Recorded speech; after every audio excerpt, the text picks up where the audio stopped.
You've got like the Tassel, you've got the YMCA, you've got a really nice golf course, which I plan on hitting here later this afternoon. And, I'll tell you what, there's a lot of good things that, they've redone the schools since I was here last time, right? So that's new. So the schools that my daughter went to, they're not here anymore. Now they've got new ones. So, I mean, it's to see that the community supports that. Those are the things we try to focus on. And if someone's looking for those things, you're going to have it. Hello, and welcome to the Connect podcast, a podcast by the Holdrege Area Chamber of Commerce.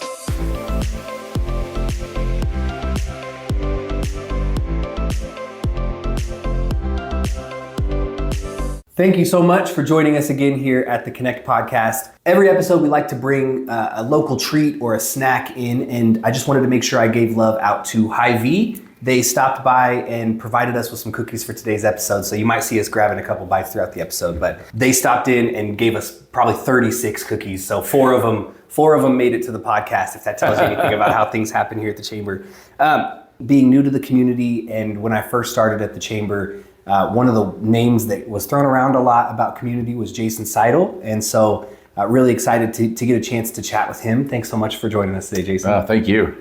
For those that don't know, you are the plant manager at embecta here in Holdrege. That's right. And before that, for 20 plus years, you were the plant manager at BD. Well, I worked with BD at 21 years. I was a plant manager there for just a couple years, but I started my career in the diabetes world at that time. So in 2003, we moved to Holdrege and spent 7 years here, and then work took us elsewhere for a while, and then full circle, you end up back where you started, right? So I've been back in Holdrege working now for almost 4 years now. So, wow, that's amazing. And since you've been back, you got back on the chamber board, because I think that's something you did before, is that right? Yeah. And for those that don't know, you'll be the president next year. Next year. That's amazing. A little nerve-wracking. No, you're gonna do great. But for those who may not be familiar, what is embecta, and what makes its work so important, not only here in Holdrege, but globally? Sure. Embecta is a sole company that focuses on just diabetes care. And so around the world, we've got multiple locations, but 3 production plants. The 2 largest are in Dunleary, Ireland, and then here in Holdrege. In Holdrege, we make all the diabetes syringes for the company. And they make all the pen needles for the pen needle devices in Dunleary. We do have a plant in Suzhou, China, and they make some pen needles for some of our other customers and that too. So, what does it mean? It's about 3 billion times a year somebody grabs one of the products that we make here and injects it into their body to help heal their diabetes or work through their diabetes or at least contain it. And the fact that every time, if you don't make a good product or if you don't have a device that's available for them to have, it can impact their life in a big way. So it's pretty important. We think it's important work, know it's important work, and it not only impacts all of our what I call our patients and those customers, but we've got a lot of community members and people that work at the plant that use our products every day. So it's even more important than all those people you're looking at that use those products. So it's pretty incredible that a company here in Holdrege plays such a part in advancing that care around the world. How does that affect the day-to-day mission and culture at embecta? Yeah, certainly. I mean, so when I came back here and was named the plant director, I think one of the things that we talked about as a leadership team is reminded the team is, look, this is our plant, and then we want to run this how we want to run this, but it has to start with what's our culture look like. And we sat down and defined what that culture looks like. And one of the tenets in there is that we talk a lot about accountability and transparency and things like of that nature. But one of the pieces there that we added in there, it was community. And we defined it a couple different ways. Community within the facility, like how do we treat our employees that work out there, and what can we do to make sure that we let them know that we care for them. But also, what can we do to the local community? I mean, we're the largest employer in Phelps County, and it's quite a. I mean, to me, I take it as a burden, and it's a welcomed burden. It's one that we look at and look forward to to helping all the community activities. We started a community engagement team here recently, and we do have some bigger donations and things that we work with, but our community engagement team, they go through and we give them quite a bit of budget, and they decide what organizations within the community that they're going to, that we're going to support. And really it's pretty good. It's quite a range. I mean, I can't remember how many it was, but last year was close to like 35 different organizations within the community that we gave at least some either time or energy or money to help them out. Oh, and that's so important. Do you ever get feedback or stories from patients regarding the products you guys have? I can't count how many times I've had someone come up, and then this is typically a provider, a doctor, a nurse, or someone like that, or just someone in the healthcare industry saying, we really love your products. They're really good for our patients. The patients love them. They're easy to use. They're always good quality. I mean, nothing's perfect, right? But we do really, really work hard to make a good product and to make sure it delivers every time. And you said embecta is the largest employer in Phelps County. Yes. What does that responsibility mean to you as a leader? I know you mentioned it being a burden you welcome. Yeah, no, to me, I mean, it's something that when, we have community issues and we work on, so seen us actively involved in those issues. When talking with other business leaders, we knew that childcare was a concern, and embecta was one of the first groups that was involved in getting the early childhood partnership, and it's still involved in that. I'm actually sit on that board also still, and we're one of their platinum level sponsors for that. And to find out the feedback that it's actually not only benefiting the community, what we're doing, and again, I think we're still in the early phases of all the stuff that we're doing there, but to hear the number of our employees that are benefiting from those programs, that's what's really neat. And there's a lot of people that want to go back to work, and that was a challenge. Childcare was a challenge, and to have those extended hours and to have them take on infants and things like that at a rate that more than what we'd seen recently, that's awesome for those childcare providers to do that, and glad that we can help support that. You guys have really done an incredible job for the community. We certainly appreciate it, and we like it, right? I mean, it's that was one thing when I came back into town a few years ago, was walking around, and there's some of the big employers I saw. Give a shout out to some of those that I guess that I go to now to talk to them about things. But Phelps Memorial and some of the others say, hey, what do you guys do? How do you handle this? Because I don't see our name out here at all. And how do we fix that and start talking through those things? And really, there's just, if you ask that question, there are just tons of opportunities within the community that you can give back. And sometimes it's just your time and your energy. It doesn't have to always be money. It can be other things. So no, that's true. One thing, Jason, that I notice, and I know other people notice, is you're an incredible leader. And I learned recently that you're a West Point graduate. Does that have any effect on your leadership styles or how you approach leadership? Sure. I think it does, right? I mean, it's you go there and get a great education, but you really get like a second degree, and it's in leadership when you go there. Honestly, I think the core of my values and my beliefs and that it comes from my mom and my family growing up. That's probably where most of it comes from. But when you have that good basis and you go to a place like West Point, it gives them an easy model to work with, right? They can hone those extra skills, and I think some of the things you learn is leadership is everybody thinks of a leader as a person who's out there barking orders and yelling and everything else. And for me, I realized it is a burden.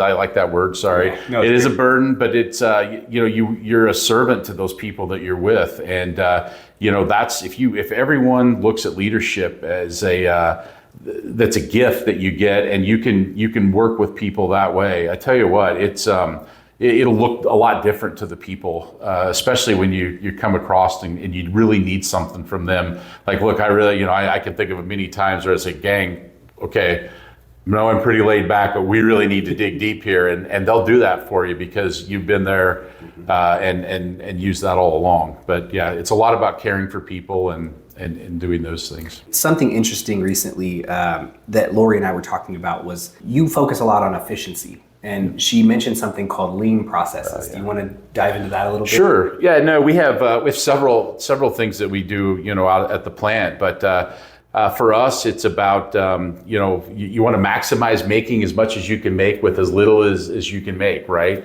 And we try to apply that to everything from our day-to-day production operation, but even our administrative tasks that we do, and how you can make those better. Went through when I first started, years ago. It was back here in Holdrege. I went through a lean leader course, and came out of that, and I got to go around and teach that course all over the world. And I'll tell you what, it was pretty. You learn quite a bit about how much waste we have in our operation every day. And I think that's the big thing, is you attack all these wastes that you have and stop. I always tell folks, and the people that work for me will hear this, they'll laugh. They'll be like, I always say, hey, let's look in the mirror, because you can't lie about what's out there. You can see the waste, you have problems. Let's admit we have these issues, and it's okay. Don't be angry about it. Don't get frustrated. Let's figure out how to eliminate them and work on them and make them better. And that's what we try to do every day. That's what lean's about, is just continuously over and over again doing that better every day. How do you approach workforce development in a rural setting like ours? Yeah, so there's a lot of different things. Like, we have a lot of different needs for development. I mean, first of all, I'll start with your just everyday person that comes in. They're the backbone of what we do out there, right? I mean, we of our 450 people that we have, roughly 375 of them are the ones that make all these products and do all these things, right? Yeah. So we're starting to get more into the high schools, to talk to the high schools about what that we're letting the high schools come in and do tours. Where I know many years ago they didn't let people in to do those tours. We do tours now, and welcome people to come in and look and see the operation, and especially the kids in high school, to show them that there is a good career to be had here. And then just a step up from there, we kind of partner with some of the community colleges on and how we recruit through them too, but on helping develop our own workforce in the mechanical and the electronic trades, the electronic techs, and those people. It's a skill set that's invaluable in our industry for both of those. And the more we can develop, and the more of those people we can help get that knowledge. I mean, we have a lot of people that, a lot of people here that grew up on farms or worked around farms.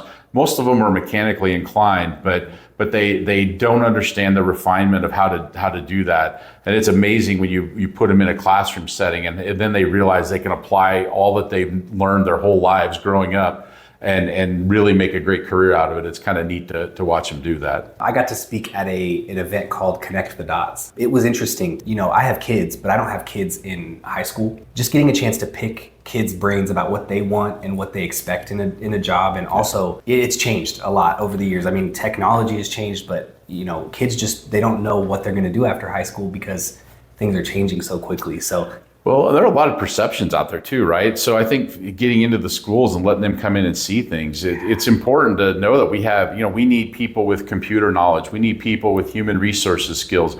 We need accountants. We need leaders. We need technicians. I mean, we need engineers and microbiologists. I mean, those are all skills that we need out there. And it's I think most people think that I don't know, it's like the old Laverne and Shirley, they're on the assembly line putting the bottles together or whatever, right? That I think that's what most people think manufacturing is, but really it's nothing like that when you get out there. We do have a few manual lines, but it's a very small part of our overall production, and to see what neat things happen out there. I got my daughter away from industry and into a microbiology lab by having her come and tour one of the labs out here and go through that, and she fell in love with it. She's like, I didn't realize you guys did all these cool things here. That's amazing. And so it's now she's got her own career, and that's awesome.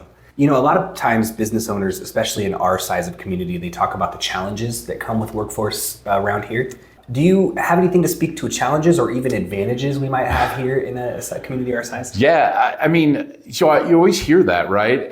And I'll be honest, I really feel like we've done a good job of getting people in where we need the roles and doing that. There are some challenges in some of the hard technical skill sets and things like that to get the right person. There's always the right person you can find, but you have to recruit someone that wants to live in this environment, and for some of us, it's what we look for, right? This is what we want to live in this, but there are a lot of people that don't. They want, especially the folks getting out of college, so we have these discussions at the chamber board all the time, like how can we better foster some of these things, and we talk about how do you use social media to your advantage to make it look cooler for that. How do you engage with those types of people.